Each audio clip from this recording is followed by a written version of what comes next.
আসসালামু আলাইকুম। আজকে আমাদের আলোচনার বিষয়বস্তু হচ্ছে বাস্তব সংখ্যা।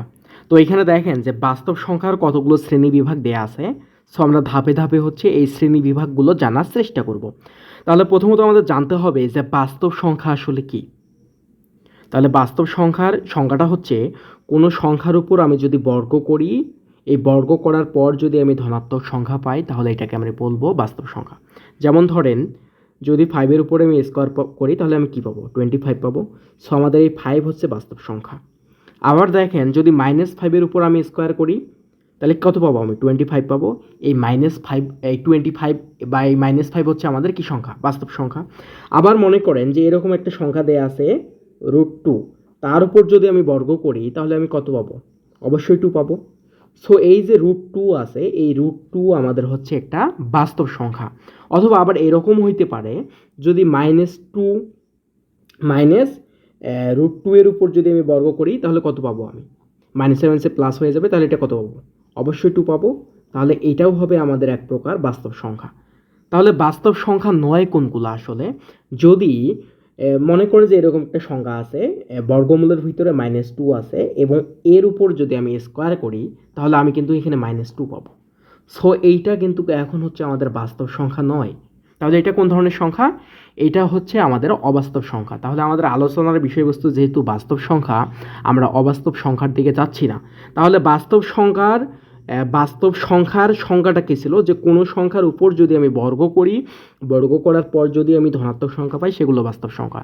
এটা হচ্ছে আপনাদের নৈবিত্তিকে বা এমসিকিউ আসতে পারে অথবা হচ্ছে ক নাম্বারে আসতে পারে। সো আপনারা এটা এভাবে করবেন, ঠিক আছে?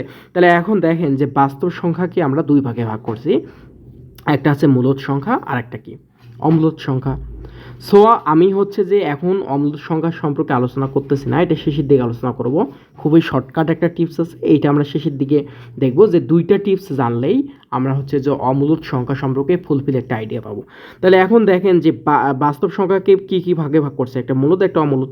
সো আবার দেখেন যে মূলদ যে আমাদের সংখ্যাটা আছে এটাকে আমরা কিন্তু দুই ভাগে ভাগ করছি, একটা কি পূর্ণ সংখ্যা আর একটা কি ভগ্নাংশ সংখ্যা। সো পূর্ণ সংখ্যা কোনগুলা? এখন আসতে পারে যে পূর্ণ সংখ্যা কাকে বলে? তাহলে পূর্ণ সংখ্যার শর্তটা হচ্ছে যে সকল ধনাত্মক, ঋণাত্মক এবং শূন্য সহ সকল ধনাত্মক এবং ঋণাত্মক সংখ্যাকে আমরা বলবো পূর্ণ সংখ্যা। ক্লিয়ার? শূন্য শূন্য সহ সকল ধনাত্মক এবং ঋণাত্মক সংখ্যার সমষ্টিকে আমরা বলবো পূর্ণ সংখ্যা। তাহলে পূর্ণ সংখ্যা কোনগুলো হতে পারে? ধরেন যে -3, -2, 0, 1, 2, 3 এগুলো হইতে পারে আমাদের পূর্ণ সংখ্যা। পূর্ণ সংখ্যাতে মাস্ট 0 থাকবে, ধনাত্মক সংখ্যাও থাকবে, দেন ঋণাত্মক সংখ্যা থাকবে। এইটাই হচ্ছে আমাদের পূর্ণ সংখ্যা, ঠিক আছে? তাহলে এখন দেখেন যে পূর্ণ সংখ্যাকে আমরা যেভাবে ভাগ করছি, যেটা আগেই বললাম যে ধনাত্মক আছে, একটাকে 0 আছে, ঋণাত্মক আছে। তো ঋণাত্মক সংখ্যা অবশ্য আমরা জানি যে 0-র চেয়ে যেগুলো ছোট, ঋণাত্মক সংখ্যার কন্ডিশনটা কি? যে 0-র চেয়ে ছোট হবে। কার চেয়ে ছোট হবে? 0-র চেয়ে যেগুলো ছোট এগুলোকে আমরা বলবো ঋণাত্মক সংখ্যা। যেমন আপনাদের কি -1 হইতে পারে, -2 হইতে পারে, -3 হইতে পারে। এগুলোই হচ্ছে আমাদের ঋণাত্মক সংখ্যা। যদি আপনাদেরকে বলে যে ঋণাত্মক সংখ্যা কাকে বলে, যে 0-র চেয়ে বা 0-র চেয়ে যে সংখ্যাগুলোকে ছোট সেগুলোকে আমরা বলবো ঋণাত্মক সংখ্যা। কন্ডিশন হবে এইটা যে 0-র চেয়ে ছোট হবে। তাহলে 0 কি আমরা তো জানি। দেন ধনাত্মক সংখ্যা কি হবে? যে 0-র চেয়ে যে সংখ্যাগুলো বড় হবে এগুলোকে আমরা বলবো ধনাত্মক সংখ্যা। ক্লিয়ার? কার চেয়ে বড় হবে? 0-র চেয়ে যে সংখ্যাগুলো বড় হবে এগুলোকে আমরা বলবো ধনাত্মক সংখ্যা। এখন দেখেন একটা বিষয়, যে ধনাত্মক সংখ্যার আবার কিন্তু হচ্ছে এখানে শ্রেণীবিভাগ দেয়া আছে, যে বলছে যে প্রথমটা হচ্ছে মৌলিক সংখ্যা, দ্বিতীয়টা কি 1, সেকেন্ড হচ্ছে যৌগিক সংখ্যা। তাহলে এখন বলেন যে আমাদের জানতে হবে যে মৌলিক সংখ্যাটা কি। মৌলিক সংখ্যা যেমন আপনি ধরেন যে 2 একটা মৌলিক সংখ্যা, 3 একটা মৌলিক সংখ্যা, 5 একটা মৌলিক সংখ্যা। তাহলে মৌলিক সংখ্যার আসলে সংজ্ঞাটা কি হবে?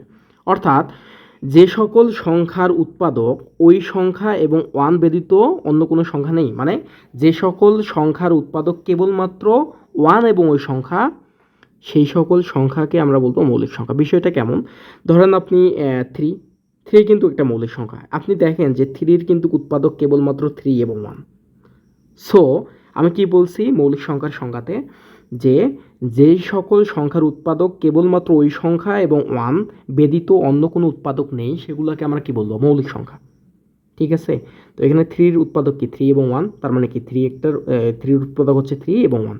এটাই হচ্ছে আমাদের মৌলিক সংখ্যা। এখন ধরেন যে 5-এর উৎপাদকও আপনি দেখেন যে 5 এবং 1। 5 এবং 1 ছাড়া কিন্তু অন্য কোনো উৎপাদক নাই। তার মানে হচ্ছে যে তার মানে হচ্ছে এটা হচ্ছে আমাদের মৌলিক সংখ্যা। তাহলে আমরা কি শিখলাম যে মৌলিক সংখ্যার উৎপাদক সাধারণ থাকবে দুইটা। সাধারণত কয়টা থাকবে? দুইটা থাকবে। যেমন আপনি 7 এর কথা চিন্তা করেন, 7 এর কি উৎপাদক কিন্তু হচ্ছে আপনাদের 7 এবং 1। সো এটা হচ্ছে মৌলিক সংখ্যা। মানে হচ্ছে যে সকল সংখ্যার উৎপাদক আমরা দুইটা পাবো, দুইটা হচ্ছে কি একটা মাস্ট 1 থাকতে হবে, দেন যে সংখ্যার কথা আমরা চিন্তা করব সেটাই থাকতে হবে। যদি মাত্র কেবল এই দুটো উৎপাদক থাকে তাহলে আমরা ধরে নেব এটা মৌলিক সংখ্যা। ক্লিয়ার? তাহলে 1 তো আমরা জানি। তাহলে দেখেন যে সবচেয়ে ছোট মৌলিক সংখ্যা হচ্ছে 2, কিন্তু 2, 3, 5, হ্যাঁ এগুলো হচ্ছে মৌলিক সংখ্যা। যৌগিক সংখ্যা কি? যৌগিক সংখ্যা হচ্ছে যে সকল সংখ্যার হচ্ছে একাধিক উৎপাদক থাকবে বা হচ্ছে 2 এর বেশি উৎপাদক থাকবে। যেমন আপনি 4 এর কথা চিন্তা করেন, 4 এর উৎপাদক কি? 1, তারপর কি থাকতে পারে? 2 থাকতে পারে, 4 থাকতে পারে। সো দেখেন যে সকল সংখ্যার 2 এর অধিক উৎপাদক থাকবে সেগুলোকে আমরা বলবো যৌগিক সংখ্যা। যেমন 6 হইতে পারে একটা যৌগিক সংখ্যা। যেমন 6 এর উৎপাদক কি? 1, 2, 3, 6। সো এইটা হচ্ছে আমাদের যৌগিক সংখ্যা। ক্লিয়ার? আশা করব যে এগুলো সম্পর্কে আপনাদের সমস্যার কথা না। তারপর একটা বিষয় দেখেন যে তারপর কি বলছে যে ভগ্নাংশ। ভগ্নাংশকে আবার কিন্তু দুই ভাগে ভাগ করছে, একটা কি প্রকৃত ভগ্নাংশ আর একটা কি অপ্রকৃত ভগ্নাংশ। সো প্রথমে আমাদের জানতে হয় যে ভগ্নাংশটা কি। যে সকল সংখ্যাকে আমরা পিকিউ আকারে প্রকাশ করব বা পিকিউ আকারে প্রকাশ করতে পারবো সেই সকল সংখ্যাকে আমরা বলবো ভগ্নাংশ সংখ্যা। ক্লিয়ার?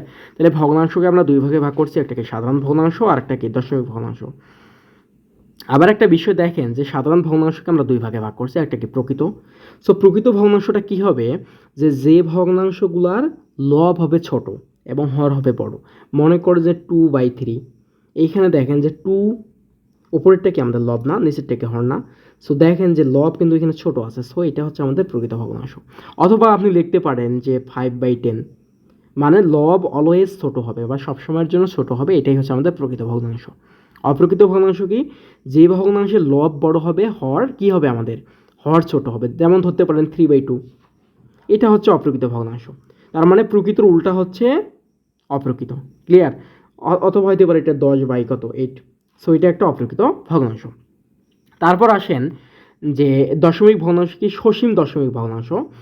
সসীমের বিষয়টা হচ্ছে 3.18, এটা একটা কি? সসীম দশমিক ভগ্নাংশ। ক্লিয়ার? কি 3.18, এটা একটা সসীম দশমিক ভগ্নাংশ। তারপর বলছে অসীম দশমিক ভগ্নাংশ কি? যেমন এটা হতে পারে 3.18, এটা কি? এটা চলতেই থাকবে, আজীবন পর্যন্ত কি চলতেই থাকবে। সো এটাই হচ্ছে আমাদের অসীম দশমিক ভগ্নাংশ। ক্লিয়ার? তার মানে এখন দেখেন যে আমরা যে বিষয়গুলো আলোচনা করলাম মূলদ সংখ্যা সম্পর্কে আপনাদের কোনো কনফিউশন থাকার কথা না। এখন আমরা আসি যে অমূলদ সংখ্যাকে আমরা আসলে চিনব কীভাবে। অমূলদ সংখ্যা এটা খুবই ইম্পর্টেন্ট। যদি আপনারা কখনো আমরা কি শিখলাম এখানে? তো মৌলিক সংখ্যা শিখছি। সো আপনারা যদি কখনো হচ্ছে যে মৌলিক সংখ্যার উপরে হচ্ছে যে বর্গমূল পান, কি বললাম যে বর্গমূলের ভিতরে যদি আপনারা কখনো মৌলিক সংখ্যা পান তাহলে ধরে নেবেন এটা অমূলদ সংখ্যা। বুঝতে পারছেন কি বলছে? যে মৌলিক কি বর্গমূলের ভিতরে যদি আপনারা কখনো হচ্ছে মৌলিক সংখ্যা পান তাহলে ধরে নেবেন এইটা হচ্ছে আপনাদের অমূলদ সংখ্যা। যেমন কি আমরা কি কি শিখছি? মৌলিক সংখ্যাগুলো কি 2, 3, 5 না? সো ধরে নিলাম যে 2, 3, 5 আমাদের মৌলিক সংখ্যা। এখন যদি আমি যথাক্রমে এগুলোর বর্গমূল করি তাহলে আমরা যে সংখ্যাগুলো পাবো এগুলোই হচ্ছে আমাদের অমূলদ সংখ্যা। ক্লিয়ার? কি বলছি? যে বর্গমূলের ভিতরে যদি মৌলিক সংখ্যা থাকে এগুলোই হচ্ছে আমাদের অমূলদ সংখ্যা। আর একটা কন্ডিশন হচ্ছে, 1 নম্বর কন্ডিশন গেল এটা। 2 নম্বর হচ্ছে যদি আপনারা কখনো পাই অথবা ই পান, এগুলো অলওয়েজ হচ্ছে আপনাদের কি? অমূলদ সংখ্যা। ক্লিয়ার? আর একটা কন্ডিশন হচ্ছে যদি অনাবৃত দশমিক ভগ্নাংশ পান। অনাবৃত দশমিক ভগ্নাংশ পান সেটা হবে আমাদের অমূলদ সংখ্যা। বিষয়টা কেমন? মনে করেন যে এটা 2.183, তারপর 4, তারপর ধরেন যে 6 আছে, 7 আছে। সো এইভাবে হচ্ছে আজীবন পর্যন্ত চলতে আসে। মানে কি দশমিকের পর আমাদের যে সংখ্যাগুলো আছে এরা হচ্ছে আবৃত হবে না। আবৃত যদি না হয় তাহলে হবে অমূলদ সংখ্যা। আর যদি আবৃত হয়, যেমন এটাতে আমরা দেখছিলাম যে অসীম ভগ্নাংশে যখন দেখছিলাম যে 3.1818, এটা বারবার আবৃত হচ্ছে। দশমিকের পরের যে সংখ্যাগুলো আছে এটা কি বারবার আবৃত হচ্ছে। সো যখনই আবৃত হবে তখনই আমাদের কি হবে? বাস্তব সংখ্যা। আর যখন আবৃত হবে না তখন আমাদের কি হবে? অমূলদ সংখ্যা। ঠিক আছে? কোনো সমস্যা থাকার কথা না। তাহলে কি শিখলাম? অমূলদ সংখ্যার কন্ডিশন 3টা। যদি কখনো বর্গমূলের ভিতরে কি থাকে, মৌলিক সংখ্যা থাকে, সো এটা হচ্ছে আমাদের কি অমূলত সংখ্যা। দেন যদি আমরা পাই অথবা ই পাই, এটা হচ্ছে অমূলত সংখ্যা। এবং যদি কখনো অনাবৃত দশমিক ভগ্নাংশ পাই, মানে দশমিকের পরের যে সংখ্যাগুলো আছে এগুলো যদি কোনো ক্রমেই আবৃত না হয়, এগুলোকে আমরা বলবো অমূলত সংখ্যা। ঠিক আছে, অথবা এই তিনটা কন্ডিশন গেল, এই তিনটা কন্ডিশন যখনই আমরা পাবো তখনই আমরা নিঃসন্দেহে বলতে পাবো যে এটা আমাদের হচ্ছে অমূলত সংখ্যা। আর একটা বিষয় দেখেন, যখন আমরা দশমিক ভগ্নাংশ নিয়ে আলোচনা করছি তখন আমাদের সংখ্যাগুলো কিন্তু আবৃত ছিল 1.1818। সাপোজ ধরেন যে ভগ্নাংশের পরের সংখ্যাগুলো আমাদের আবৃত ছিল, সো এটা আমাদের কি ছিল, যদি আবৃত থাকে আমরা কি বলছি, এটাকে আমরা বলছি মূলত সংখ্যা। তাহলে এই আবৃত সংখ্যাগুলোকে আমরা পৌনঃপুনিক দ্বারা প্রকাশ করতে পারি। এটা একটু ধারণা রাখেন যে 3.18, যেহেতু 18 বারবার আবৃত হচ্ছে, সো 1-এর উপরে এবং 8-এর উপরে আমরা পৌনঃপুনিক দিয়ে রাখতে পারি। তার মানে যদি কখনো একটা সংখ্যা হয় এরকম যে 3.181818, এটা আজীবন পর্যন্ত চলতে থাকে, অসীম ভগ্নাংশ হয়, এটাকে আমরা প্রকাশ করতে পারবো 3.18 পৌনঃপুনিক দ্বারা। ক্লিয়ার? আশা করি যে সব কিছু আপনারা বুঝতে পারছেন। যদি কোনো সমস্যা হয় তারপর কমেন্টে জানাবেন, সমাধান করার চেষ্টা করবেন ইনশাআল্লাহ।